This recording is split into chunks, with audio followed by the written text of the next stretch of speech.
Bonjour, c'est Josiane Joyce. À plusieurs reprises, dans de très nombreuses vidéos, je vous ai expliqué que nous avions tous une pensée agissante. J'appelle ça de la télépsychie, c'est un mot français. On est en France, on parle en français, hein, oui, bien sûr.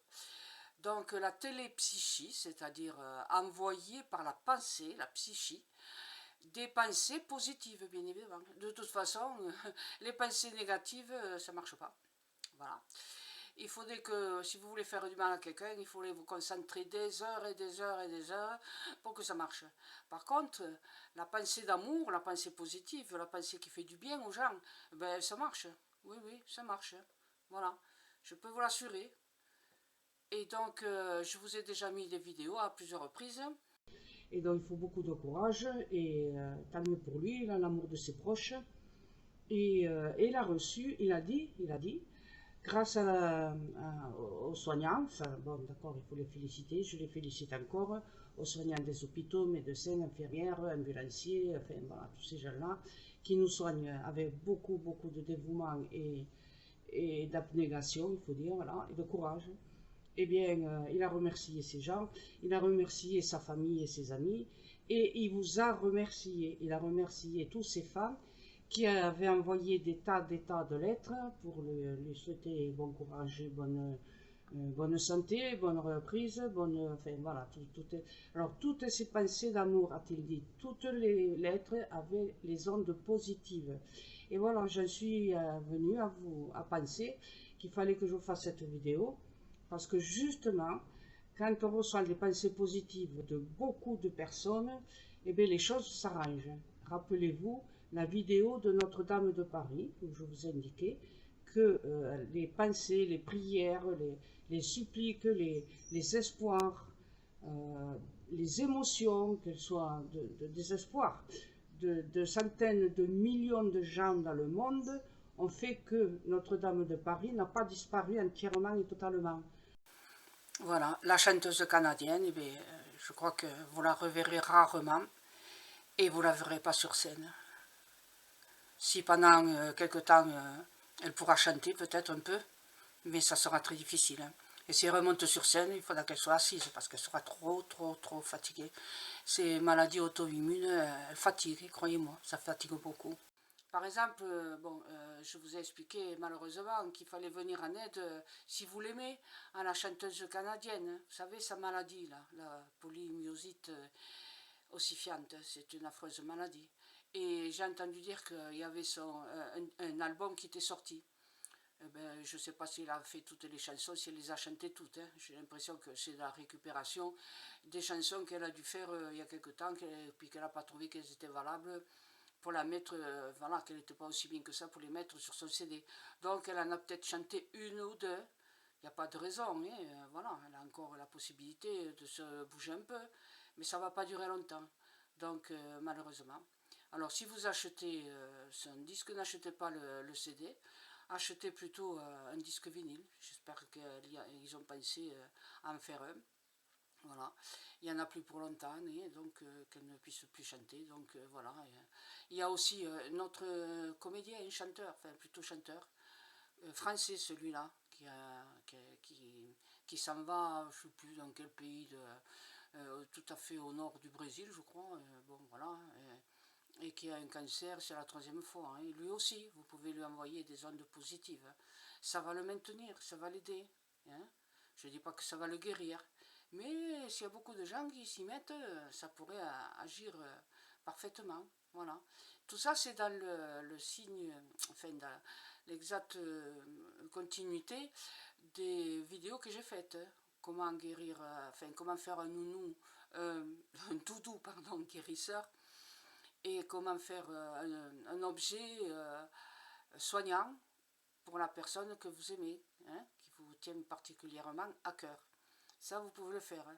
Sauf que, bien sûr, comme vous allez magnétiser, ça ne va pas durer longtemps, et que vous n'avez pas tellement de pouvoir, mais le pouvoir, enfin la force, la puissance est beaucoup plus profonde, elle est beaucoup plus active si vous le faites régulièrement depuis longtemps. Voilà. Et je vais vous raconter une histoire. Je ne sais pas si j'en ai déjà parlé. Il s'agit d'un grand écrivain français et un officier français, et il s'appelle Pierre Loti, il a fait des voyages. Mais lui, il n'a pas écrit des bouquins assis dans son bureau en France en regardant les autres bouquins écrits par d'autres. Non, lui, il est parti voyager. Alors, il a été en Inde et tout ça. Et un jour, il s'est trouvé dans un temple voilà, où les gens venaient prier. Et ça fait au moins 2000 ans qu'il existait ce temple-là. Enfin, toujours est-il qu'il se mettait devant une statue et priait, priait, priait, priait, priait, priait, priait, priait, priait, priait, depuis au moins 2000 ans.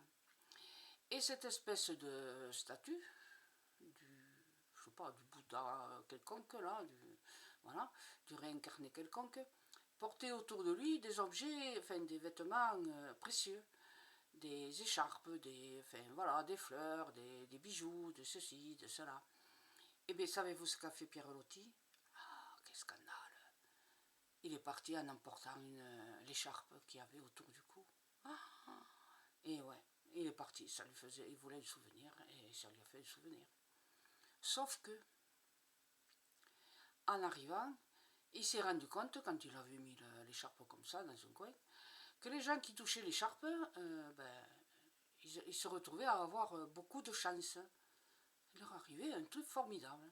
Et surtout, le plus important, c'est qu'une maladie qui terrassait la personne en question, et bien cette maladie s'améliorait considérablement. Ah bon? Alors, effectivement, il a testé longtemps, et il s'est aperçu que oui, c'est vrai, cette écharpe, que des milliers, des centaines de milliers de gens avaient prié au pied de la statue, et bien elle avait reçu des influences de pensée positive, hein, donc elle était, voilà, elle guérissait les gens. Alors, qu'est-ce qu'il a fait? Eh bien, il a coupé un petit bout de l'écharpe, un petit carré là, de 2 cm de côté, même pas. Et il le donnait à des personnes qui étaient, voilà, qui étaient malades, qui n'étaient pas bien.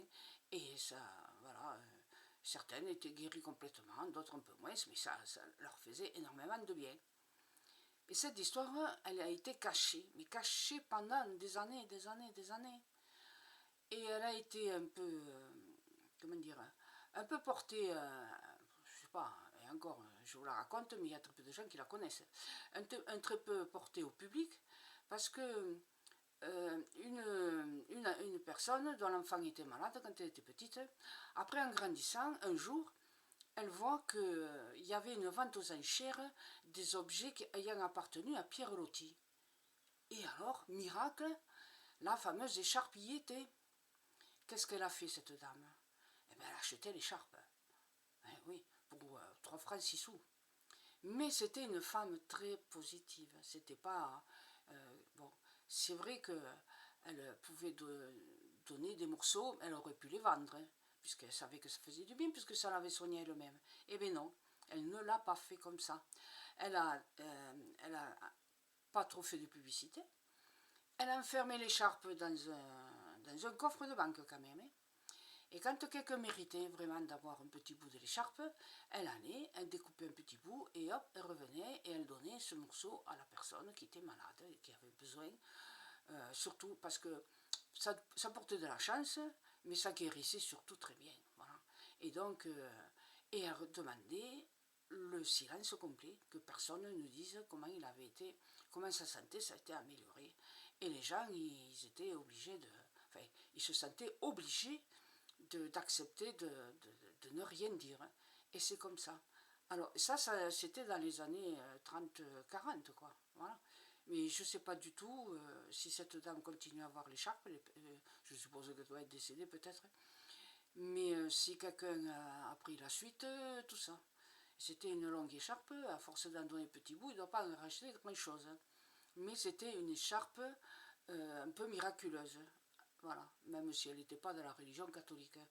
Donc c'est pour ça que je vous dis, il vous faut faire de la pensée positive, de vous concentrer psychiquement, de faire de la télépsychie, le plus possible, et surtout y croire, y croire positivement, que ça va marcher, et vous allez pouvoir soulager comme ça, à l'aide d'un objet quelconque, n'importe quel objet. Bon, bien sûr, il ne faut pas prendre un truc énorme que vous ne pourrez pas tenir entre vos mains. Il faut que vous puissiez le tenir entre vos mains. Et mentalement, très fortement, positivement et en y croyant au maximum, tout va bien, tout va très bien, ta santé est parfaite, tu vas de mieux en mieux. Voilà ce que je voulais vous enseigner. J'espère que vous croyez ce que je vous ai dit. À bientôt. Merci. Au revoir.